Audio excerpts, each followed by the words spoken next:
பாஜக ஆளும் மாநிலங்களில் கூட முதல்வர் ஸ்டாலின் போன்றவர் போல எங்களுக்கு முதல்வர் வேண்டும் என காது குளிர கேட்கிறோம்னு காதர் மீதின் பேசுறாரு. எப்படி அப்போ பிரச்சனை வந்து தடா ரஹீம் கிட்ட தான் இருக்குது, இஸ்லாமிய தலைவர்கள்ட்ட இல்லை.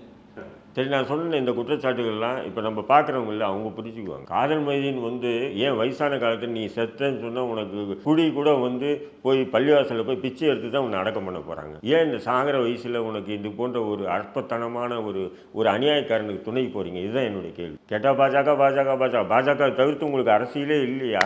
நான் கேட்குறேன், பாஜக ஆளக்கூடிய யூபியில் வந்து முஸ்லீம் எல்லாம் செத்து போயிட்டானா? போராடுறான்ல, ஜெயிலுக்கு போகிறான்ல, என்கவுண்டரில் கொல்லப்படுறான் இல்லையா? இருந்தாலும் அது ஒரு அநியாயக்காரனை எடுத்து போராட்டிட்டு வாழ்ந்துட்டு தானுங்க இருக்கான். அந்த மாதிரி சூழல் திராவிட மாடல் ஆட்சியில் இல்லையே. அது சந்தோஷப்படணும்ல. தென் மாநிலங்களில் இல்லை, கேரளாவில் இருக்கா, ஆந்திராவில் இருக்கா? அப்போ தமிழ்நாட்டில் மட்டும்தான் ஸ்டாலின் இருக்காரு, அங்கெல்லாம் இல்லையா? ஏன் இதே 10 ஆண்டுகள் அதிமுக ஆட்சி இருந்தது, அப்போல்லாம் முஸ்லீமெல்லாம் ஈமானை இருந்து செத்து போயிட்டு இருந்தானா? அதிமுக ஆட்சியில் எத்தனை பேர் பொருள் கிடைச்சது சிறைவாசிகளுக்கு? திமுக ஆட்சியில் எத்தனை பேர் கிடைச்சது? ஒப்பிட்ட அளவில் சொல்லுவாங்க. ஆட்சியில் பரோல் கிடைச்சதா கிடைக்கலையான்ற கேள்விகளில் பெரும்பாலும் வந்து இந்த ஆளு ஷானவாஸ் மாரி உங்களை மாதிரி ஆட்கள் தான் வைக்கிறீங்க. நான் என்ன கேட்குறேன், அந்த அதிமுக ஆட்சியில் தான் இந்த சிறைவாசிகள் விடுதலை சம்மந்தமாக நான் விடுதலையாகி இந்த சமூகத்துக்கு மத்தியில் ஒரு விழிப்புணர்வு ஏற்படுத்தினேன். அதுக்கு முன்னாடி சிறைவாசின்னா யாருன்னே தெரியாமல் ஆக்கி வச்சுருந்தாங்க இந்த இஸ்லாமிய அமைப்புகள்.